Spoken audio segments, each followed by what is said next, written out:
I used to believe reputation was just a word, something people whispered about when they were jealous. But in Chicago, reputation is currency. Once it's gone, you're invisible. My name is Clara Monroe, and 2 years ago, someone I trusted took everything from me. It started with a headline: "Local marketing executive under investigation for data fraud." My face was on every post, every group chat, every LinkedIn thread that mattered. I remember the morning it broke. I was standing in line for coffee, scrolling through my phone, when I saw my own picture attached to a lie. The girl behind the counter froze when she recognized me. "Wait, are you that Clara Monroe?" she whispered. I didn't answer, because even if I had screamed no, the city had already made up its mind. At the time, I worked for Luxcom, one of the most competitive marketing firms downtown. We sold dreams to billion-dollar clients: image, story, trust. And I had it all: a team that respected me, a fiancé who loved me, and a best friend who claimed she'd die for me. Her name was Vanessa Hale. Vanessa was sunshine when I met her, confident, ambitious, charming in that effortless way people like her always are.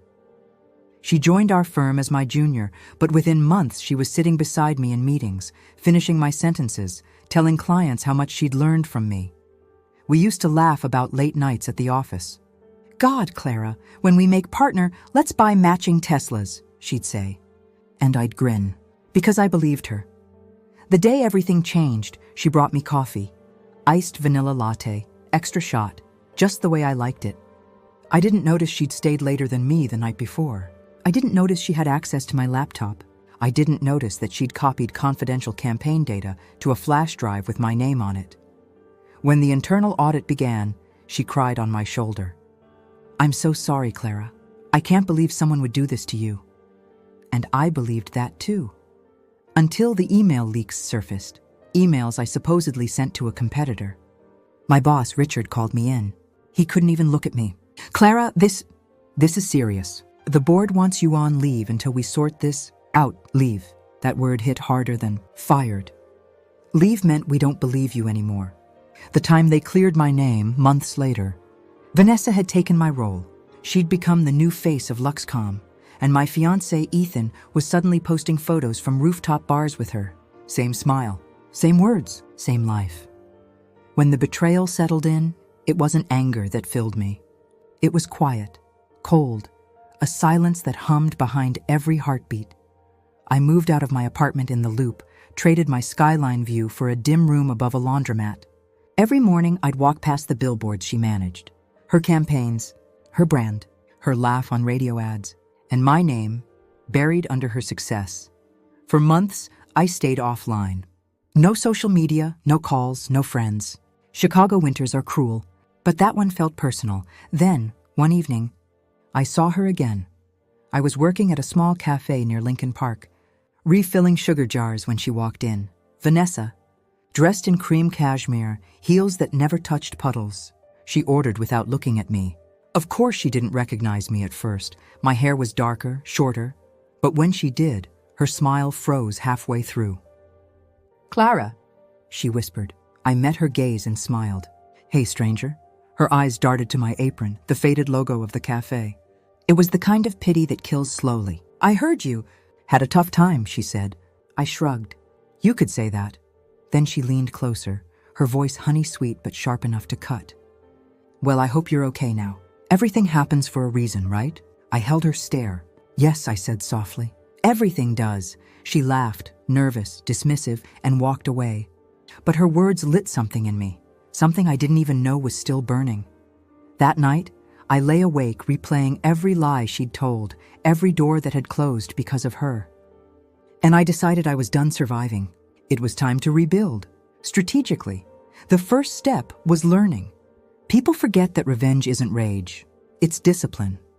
I started attending small business seminars, branding workshops, tech networking events, anywhere I could observe how image, narrative, and trust could be built and destroyed. I watched how people rose, how they faked kindness, how they managed perception. Meanwhile, Vanessa's fame kept growing. She was on panels, podcasts, even local TV. She loved to talk about ethics in marketing. The irony wasn't lost on me.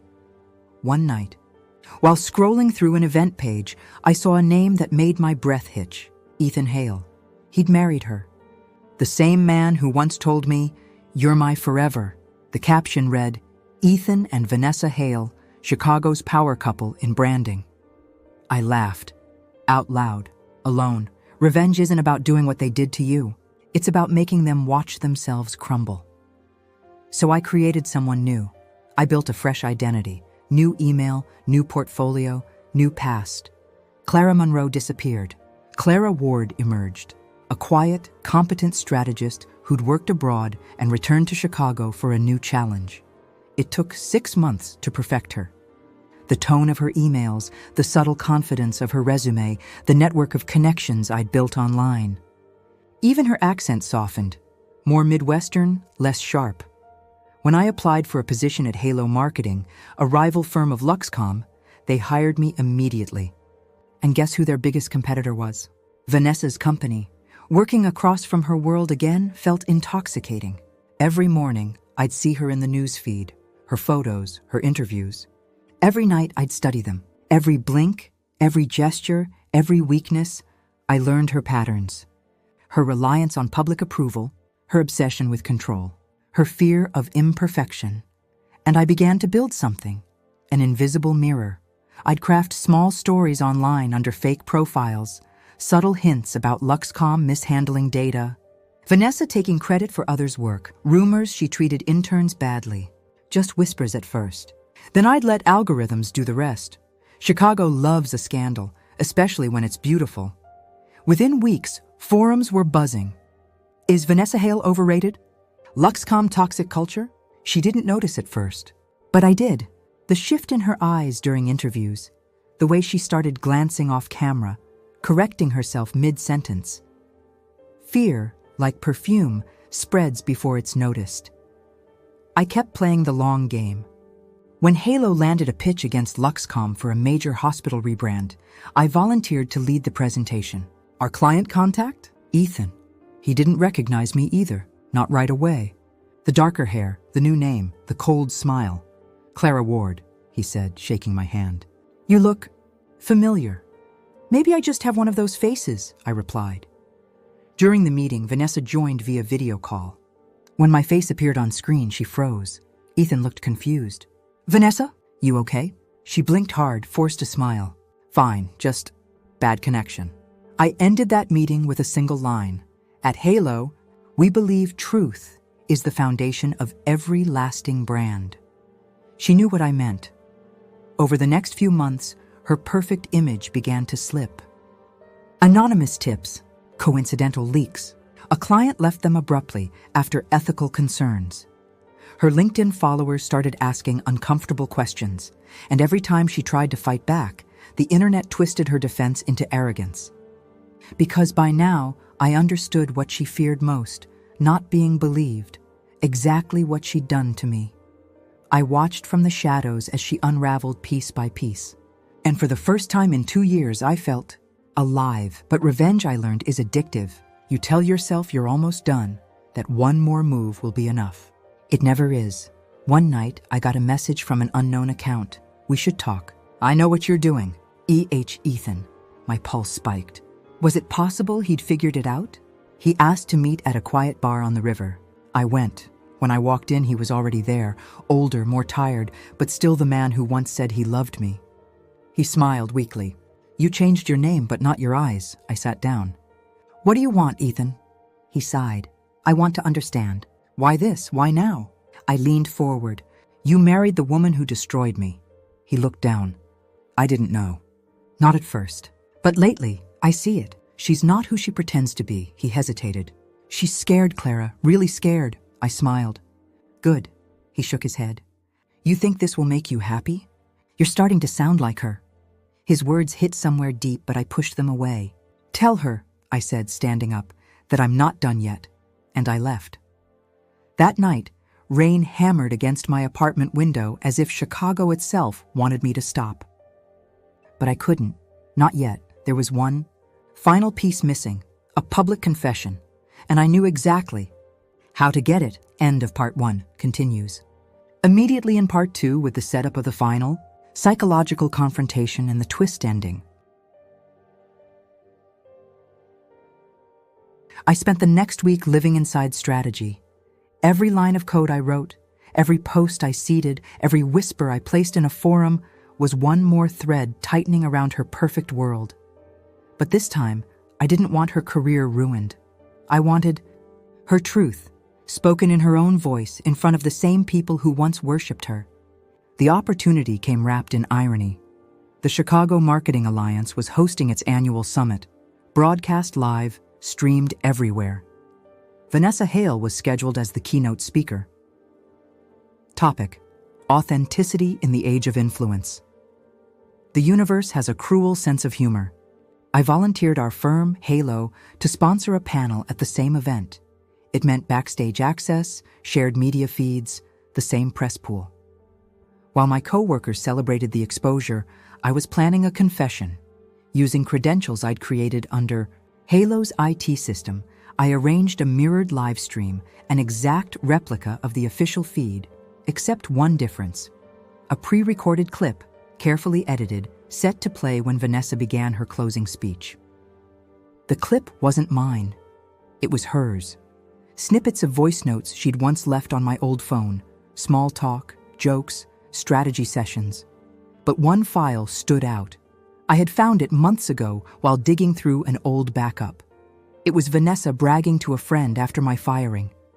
Of course it worked. She had the access, not me. She'll never prove it.